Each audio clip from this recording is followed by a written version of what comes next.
Hallo und herzlich willkommen zu unserer heutigen Runde. Hallo. Wir schauen uns heute mal was ganz Praktisches an. Und zwar, wie man an die Grundlagen des Forschens rangeht. Du hast uns da ja Material zur ersten Lektion von Martin Gärtlers Online-Kurs geschickt, dem Forschungsseminar. Genau. Der richtet sich ja eher an Doktoranden, Masterkandidaten. Ja, so die Zielgruppe. Und unser Plan ist jetzt, wir wollen mal ein Gefühl dafür kriegen, wie sich diese erste Lektion so anfühlt. Vor allem die Übungen dazu. Die sind nämlich wichtig. Ja, und ich bin echt gespannt, ob du da vielleicht sogar eine eigene kleine Forschungsidee mal durchgespielt hast. Da verrate ich später vielleicht was. Sehr gut. Also, lass uns direkt starten. Lektion 1 stellt dir die ganz große Frage. Forschen, was bedeutet das eigentlich? Was waren da für dich so die Kernpunkte? Ja, also es fängt schon sehr grundlegend an, aber das ist gut so, finde ich. Der wichtigste Punkt eigentlich gleich am Anfang: Wissenschaft will neues Wissen schaffen. Okay. Also nicht nur vorhandenes Wissen irgendwie neu sortieren oder zusammenfassen. Das ist echt ein Unterschied. Verstehe. Es geht darum, Phänomene systematisch zu verstehen, sie zu erklären, vielleicht sogar Vorhersagen zu treffen. Systematisch sagst du wie? Wie wird das da gefasst? Wie muss man sich das vorstellen? Naja, im Grunde als so eine Art Kreislauf. Man beobachtet was in der Welt, formuliert dann eine Hypothese, also eine Annahme, die man auch überprüfen kann. Ja. Dann sammelt man Daten dazu, schaut, passt das, und entwickelt oder prüft damit eine Theorie. Und das Ganze wiederholt sich, also Schritt für Schritt näher ran. Iterativ heißt es im Kurs. Iterativ, okay. Ja. Was ich auch noch interessant fand, er spricht auch die Schwierigkeiten an bei dieser Einteilung in Disziplinen, also Natur, Geistes-, Sozialwissenschaften. Stimmt, das ist ja oft nicht so trennscharf. Eben. Gärtler meint auch, dass die Grenzen oft künstlich sind und die Realität halt komplexer ist. Ja, okay. Und die Methode selbst, du hast eben Hypothese gesagt, da fiel im Vorgespräch auch der Begriff Falsifizierbarkeit. Genau, das ist total zentral.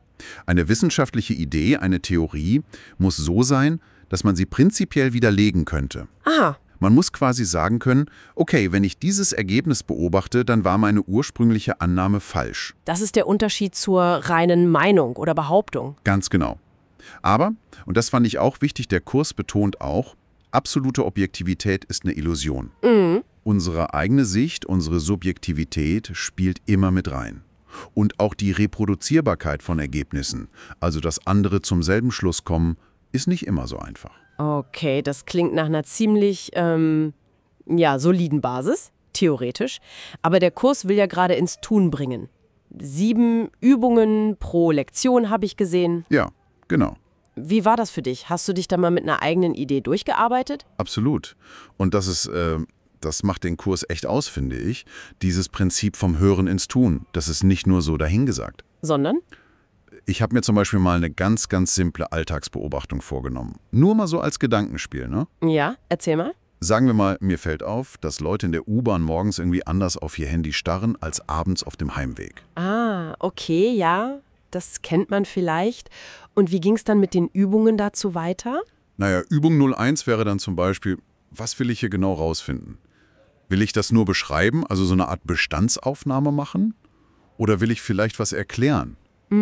Das grenzt es schon mal ab von der reinen Zusammenfassung, die du vorhin meintest. Genau. Und richtig spannend wurde es dann bei Übung 03. Formuliere eine zentrale Hypothese. Okay. Also da könnte ich dann sagen zum Beispiel, die Smartphone-Nutzung in der morgendlichen Pendlerbahn ist stärker auf Informationsaufnahme fokussiert, also Nachrichten, Mails checken, während abends eher Unterhaltung und Social Media dominieren.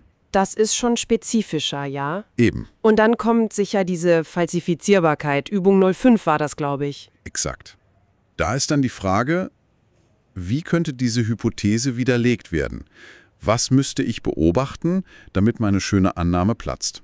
Okay, was wäre das in dem Beispiel? Naja, ich müsste überlegen, vielleicht finde ich heraus, dass morgens genauso viel gedaddelt oder auf Instagram gescrollt wird wie abends. Oder dass der Unterschied gar nicht morgens-abends ist, sondern vielleicht Wochentag versus Wochenende. Oder dass es vom Wetter abhängt. Ah, okay. Und dieser Schritt, wirklich aktiv zu suchen, wie man es widerlegen könnte, das macht dieses abstrakte Konzept Falsifizierbarkeit plötzlich total greifbar. Ja, das glaube ich. Das zwingt einen, die Idee klarer zu machen. Total. Vage Ideen überleben das oft nicht, merkt man dann schnell. Das ist ein super Punkt. Man merkt oft erst dann, wie ungenau man vorher gedacht hat. Gab es noch andere Übungen, die hängen geblieben sind? Ja, schon. Zum Beispiel Übung 06. Da ging es um die Reflexion der eigenen Subjektivität. Also, welche Vorannahmen bringe ich eigentlich mit? Beeinflusst vielleicht meine eigene Handynutzung, wie ich das beobachte? Wichtige Frage. Oder Übung 07, Umgang mit Kritik. Auch super relevant. Also, alle sehr, sehr praxisnah. Die Übungen holen die Theorie wirklich runter auf den Boden. Man kann wissenschaftliches Denken damit echt trainieren. Ja, das klingt wirklich so, als ob gerade diese Kombi, verständliche Theorie und dann diese ganz konkreten Anwendungsübungen, der Schlüssel ist, um Leuten den Einstieg zu erleichtern oder sie eben weiterzubringen. Absolut. Fassen wir also vielleicht kurz zusammen. Die erste Lektion von diesem Forschungsseminar von Martin Gärtler legt die Basis, was Forschen überhaupt heißt.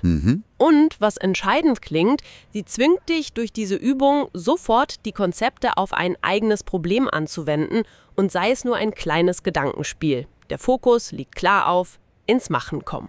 Genau das. Wenn dich das jetzt neugierig gemacht hat, liebe Hörerinnen, lieber Hörer, und du dir den Kurs vielleicht selbst mal anschauen möchtest, du findest ihn online unter forschenlernen.schulungsort.de. Ja, und vielleicht als kleiner Denkanstoß von mir noch zum Schluss für dich. Gibt es in deinem Alltag oder vielleicht in deinem Fachgebiet irgendein kleines Rätsel?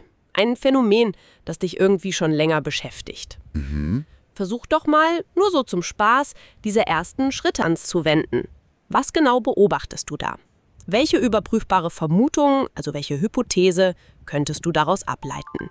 Was wäre deine ganz persönliche erste Übung dazu?